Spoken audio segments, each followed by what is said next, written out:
வணக்கம் நண்பர்களே. இன்னைக்கு நிஜ வாழ்க்கையில நடந்த உண்மை கதைகளை மையமா வச்சு எடுத்த டாப் 5 படங்கள் என்னென்னு பார்க்கலாம். வீடியோக்குள்ள போறதுக்கு முன்னாடி ஒரு லைக் பண்ணிட்டு மறக்காம சேனலை சப்ஸ்கிரைப் பண்ணி பெல் பட்டனையும் தட்டி விட்டுருங்க. இந்த லிஸ்ட்ல 5வது இடத்துல இருக்க படம் மஞ்சுமெல் பாய்ஸ். 2006ஆம் ஆண்டு கொடைக்கானல்ல நடந்த ஒரு நெஞ்சை உறைய வைக்கும் சம்பவத்தோட திரைவடிவம்தான் இந்த படம். குணா குகை அப்படின்னு சொல்லப்படுற மிக ஆபத்தான பகுதியில தவறி விழுந்த தன்னோட நண்பனை மத்த நண்பர்கள் எல்லாரும் சேர்ந்து அவங்க உயிரையே பணயம் வச்சு எப்படி மீட்டாங்க அப்படிங்கறதுதான் இந்த படத்தோட கதை. 4வது இடத்துல இருக்க படம் கர்ணன்.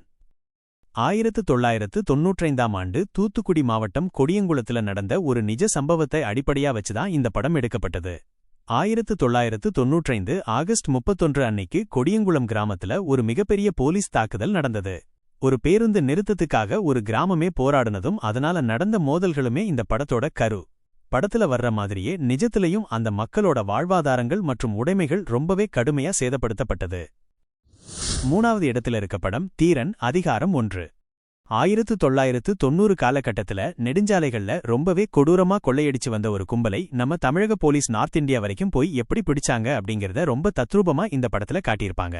இந்த படத்துல வர்ற பல புலனாய்வு முறைகளை நிஜமாவே அப்போ இருந்த போலீஸ் அதிகாரிகள் செஞ்சிருக்காங்க.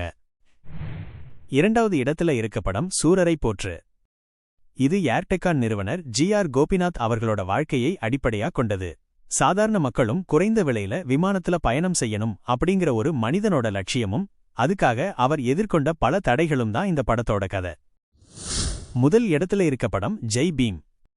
இருளர் இனத்தைச் சேர்ந்த ஒரு நபர் பொய் வழக்க வச்சு கைது செய்யப்பட்டு போலீஸ் காவல்லையே கொல்லப்படுறார். அவருக்கு நீதி பெற்றுத்தர வழக்கறிஞர் சந்துரு அவர்கள் நடத்தின மிகப்பெரிய சட்டப் போராட்டமே இந்த கதை. இந்த படம் சர்வதேச அளவுல பாராட்டுக்களை பெற்றது மட்டும் இல்லாம பழங்குடியின மக்களோட உரிமைகள் பத்தி ஒரு பெரிய விவாதத்தையே சமூகத்துல உருவாக்குச்சு. இந்த லிஸ்ட்ல உங்களுக்கு பிடிச்ச படம் எதுன்னு மறக்காம கீழே காமெண்ட் பண்ணுங்க. இதே மாதிரி இந்த வீடியோவோட பார்ட் 2 வேணும்னாலும் சொல்லுங்க, கண்டிப்பா போடுவோம். இந்த வீடியோ பிடிச்சிருந்தா உங்க ஃப்ரெண்ட்ஸுக்கும் ஷேர் பண்ணுங்க. அடுத்த வீடியோவில் பார்க்கலாம். நன்றி.